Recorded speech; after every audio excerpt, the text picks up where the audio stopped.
Alright, well, we're back. It's been, I don't know. I just decided to take a little break from Derby and messing with cars, everything really. Been doing stuff with the kids, but we're gonna pick it back up now. I think it's been a week, 2 weeks since a video. But we're still on this. We're gonna pull the motor, transmission, fuel cell out of it, roll it out. We have a couple different ideas of what we're going to do. If we're going to do one, then we need to get it back in pretty soon and add a lot to it. But we did get the shop cleaned up some and then drug some more stuff back in. But we got the red shed out back or out on the side for storage, so we are going to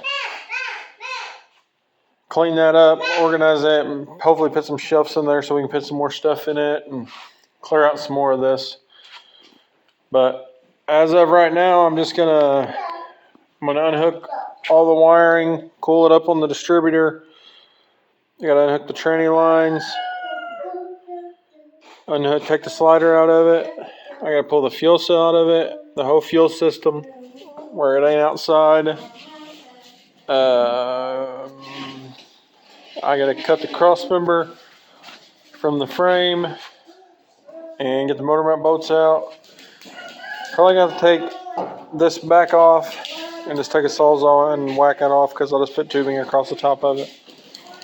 But as of now, I know it's kind of a drawn out video of where we didn't make it to King's Bluegrass, but now we're gonna tear this apart and then we're gonna get back on track for a weekly video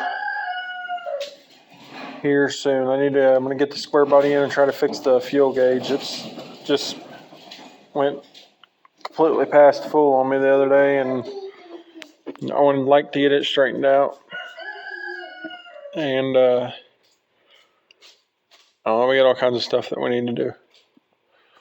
We finally got a starter for that Escort, so maybe it'll pop up somewhere on a video. And I don't know, we're just winging it right now. We don't really have nothing planned. The rat rod is the only thing that's actually planned. It will be coming in this weekend. That's the main reason why we cleaned all that up over there, where we can just have the rat rod sitting there and stay there. And then this is going to go out, or that way we have open bay. If we're going to work on this, we'll pull it in. If not, the square body will probably sit in here this winter. But if we're working on something, it'll sit outside and we'll pull it in and out. And I don't know. Chelsea's car may sit in here some too if it's bad weather. You ain't got to worry about something messing up her vision or thawing it out and all that stuff. And just put it up in here and open it up, let her drive off. But alright, I'll start pulling all these wires out and get right back with you after I get all that done and slowly show you how we're making progress. It ain't gonna be a whole lot to show, but we will get right back with you. I didn't know if I had ever explained this or seen on the video for people that don't know how we wire these up. There's a clip right there on the side of the distributor. It's a HEI distributor. That wire will run back and it will actually end up being one of these wires. And then there's the little post on your starter will run back and it will be right here. The big post on your starter runs up and it's your positive cable.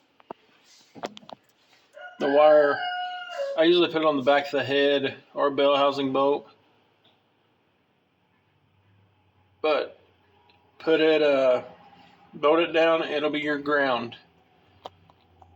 So you got your ground, your hot, you got your little wire from your starter, then you got your distributor wire ran here. This other wire will be my electric fuel pump. So I run them together. So When my fuel pump's on, my distributor's hot. And then I run one hot wire off the battery, and you literally take it and wire it together. The fuel line's unhooked. That's not a good idea. But the fuel pump will kick on, so your distributor's hot. When those are twisted together, you touch this wire to that, makes the starter hot, cranks it over. And then it's pretty well the same thing. There's two wires that come off the fan for the training cooler. They run up. I'm pretty sure,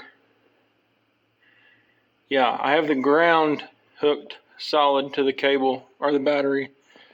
And then those two wires split right there. That's just a wire that's ran up to the positive side, and then it's split. So whenever you twist them together,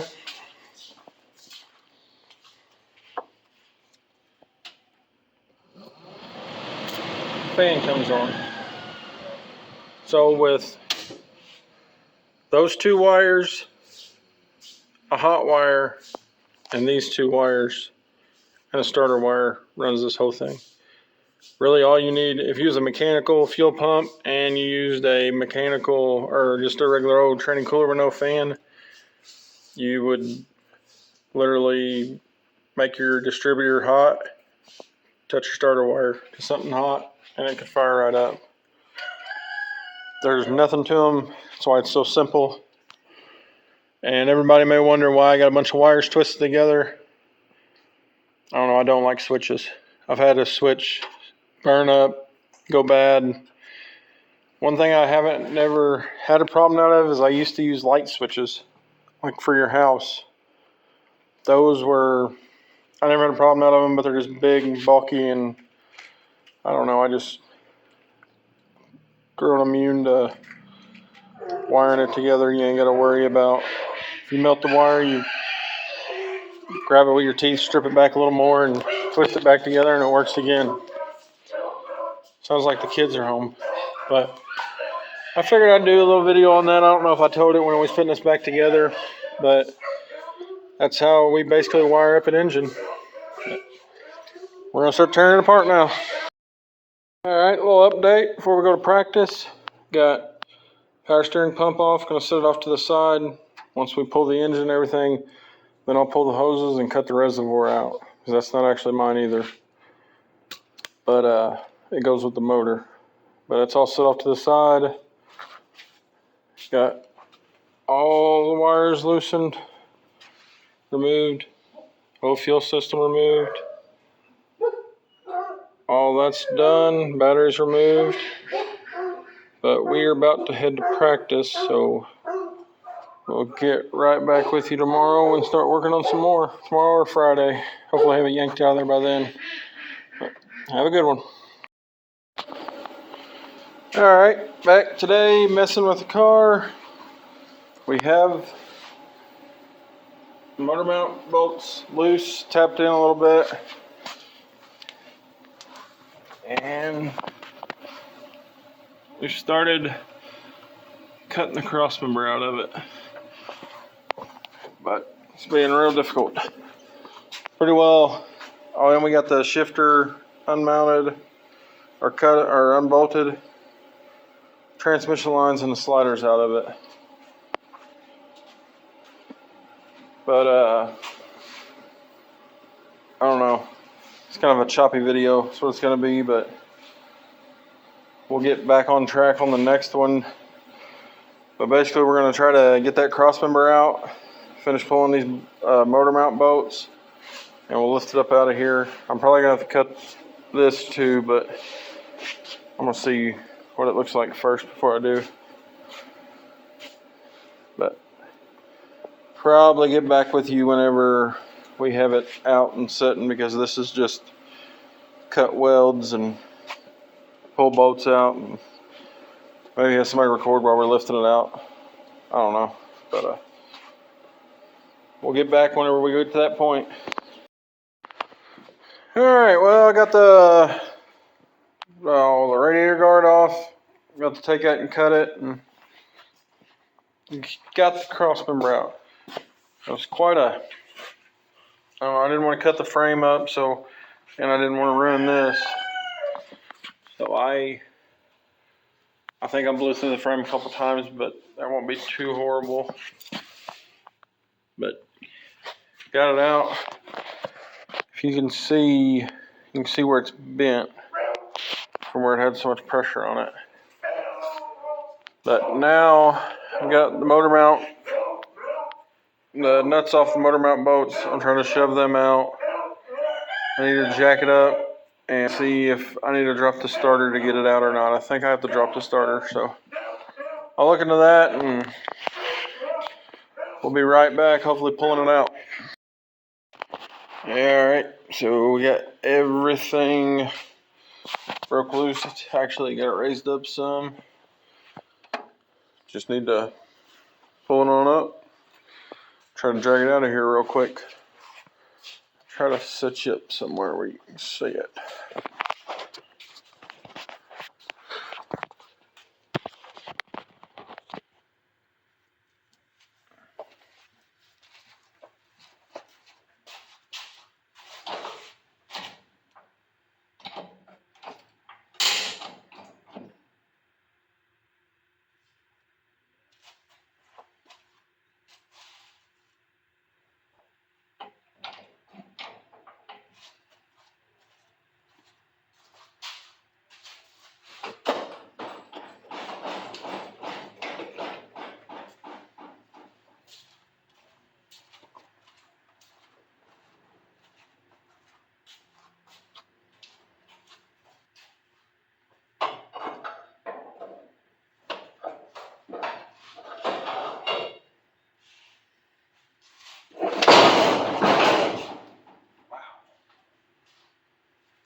Just try to level it up a little bit. Didn't work very well. Just gonna go ahead and yank her on out.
All right, that could have went a little smoother, but it's finally out. Sucks we didn't get around Kings of Bluegrass, but it is what it is. Now I gotta cut these monster mounts out, and I'm gonna take the shifter out of it. I get all the power steering off of it, that way no moisture gets in it, and the tank out of it. And then it's gonna go sit out back for a little while until we have a couple ideas what we're gonna do with it next year. One idea is a little extreme, but we'll have to wait and see what we do if we do that. But we will find out what we're gonna do soon with it so we can start working on it. But probably gonna be the end of this video. I'm gonna go ahead and take the shifter, like I said, the power steering, the gas tank. I need to shove it outside and clean this floor up, and then separate the transmission and the engine and get the cradle out of it and get the motor back to who it belongs to. Yeah, we're gonna start fixing this depending where we're taking it and getting it ready. And our next video, where we're gonna either bring We have an Escort that we're not sure what we're doing with, and we have a 03 that'll be ran next year by somebody. One of them we're going to drag up here and start stripping, and I want to fix the fuel gauge on the square body. So that's our plan for next week's video. Sorry we didn't get a video out the past couple weeks. Kind of killed motivation when we didn't get to go to Kings of Bluegrass. Kind of killed it, and we just started taking it easy. We had Halloween and wasn't real motivated on this. I helped another guy with his. He bought a car kind of similar to this, a lot more than this though, but it's similar build. Just a lot more out of metal. But been helping him. So we didn't really mess with this a whole lot, but now the motor's out and we get the rest of the stuff we need cut out of it, and we'll get on to next week's video and start getting motivated on some cars. We've been watching Blizzard Bash and Gold Rush, and it's got us motivated on some couple ideals. If we'll be posting them ideals, we'll probably mention some on here, but we have a actual derby page called Toy Boys Motorsports on Facebook. We're going to start putting other derbies that are going on, their results and stuff like that on there, and then our plans. And there's already pictures from the few years we've ran all the way back. Well, it's probably like 10 years that page has been going on, but you can check it all out there. I know you probably didn't like this video much, but if you like what you've seen before, like and subscribe, and we'll catch you on the other one. And I forgot, our shirts. We said we was going to have one made. We've had some problems with our printer. We're trying to get it figured out. But I do have a picture of what the shirt is going to make, and I'll post it right here in this video.